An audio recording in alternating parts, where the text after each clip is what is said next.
नमस्कार, आपका एक बार फिर से स्वागत है।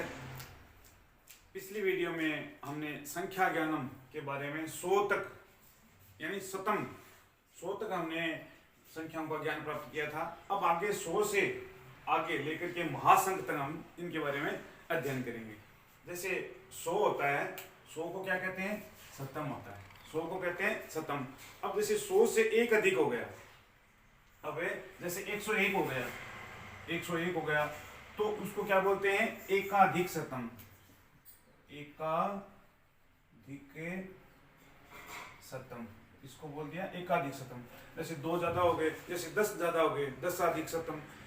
अब जैसे ये तो होगी 100 की, ये बात होगी 100 की। अब 1000 को लेते हैं, 1000 को कहते हैं सहस्त्रम।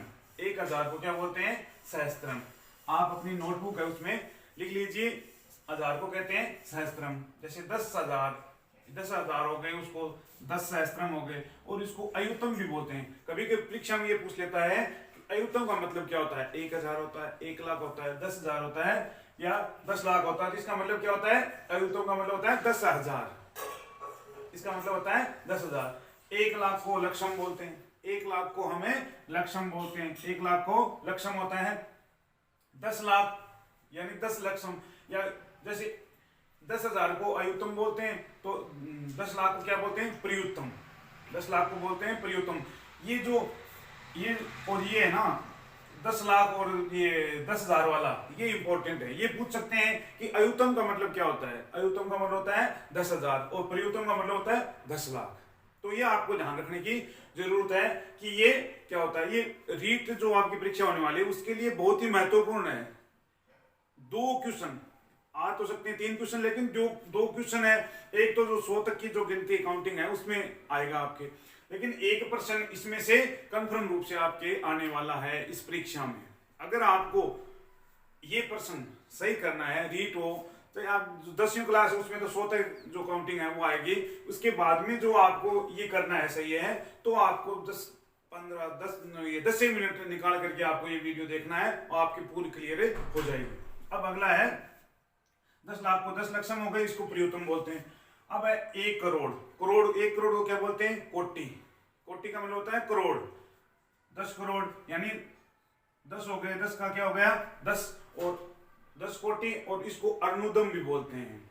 ये चीज है ना, ये इंपॉर्टेंट है, आप इनको ध्यान रख लीजिए कि 1 करोड़ को अर्नुदम भी बोलते हैं। 1 करोड़ यानी अर्नुदम।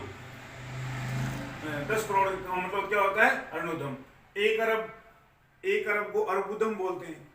जैसे अरब का मतलब अर्बुदम। 1 अरब यानी अर्बुदम। 10 अरब यानी 10 अर्बुदम। इजी सा है। 1 अरब को अर्बुदम और 10 अरब को 10 अर्बुदम बोल दिया हमने। 1 खरब, इसको खरवम बोलते हैं। 1 खरब को खरवम बोलते हैं और 10 खरब को 10 खरवम। मतलब ये ज्यादा हार्ड नहीं है। अब आपको इनको ज्यादा ध्यान देना है। जैसे 10,000 को अयुतम, 10 लाख को प्रयुतम, और जो 10 करोड़ है उसको अर्नुदम बोलते हैं। ये आपको मुख्य रूप से इनको याद करना है। 1 अरब को अर्बुदम हो गया, 10 अरब को 10 अर्बुदम हो गया, 1 खरब को खरबम हो गया और 10 खरब को 10 खरबम हो गया। अब देखते हैं नील। एक नील को क्या कहते हैं? एक नील का होता है नीलम। इसको शंकु भी बोलते हैं, शंकु भी बोलते हैं। 10 नील को 10 नीलम, इसको जलधि, इसको क्या बोलते हैं? जलधि भी कहते हैं। शंकु और जलधि। 1 पद्म, इसको पद्मम बोलते हैं, या अनत्य, इसको क्या बोलते हैं? अनत्य होता है। अनत्य भी इसको कहते हैं, अनत्य।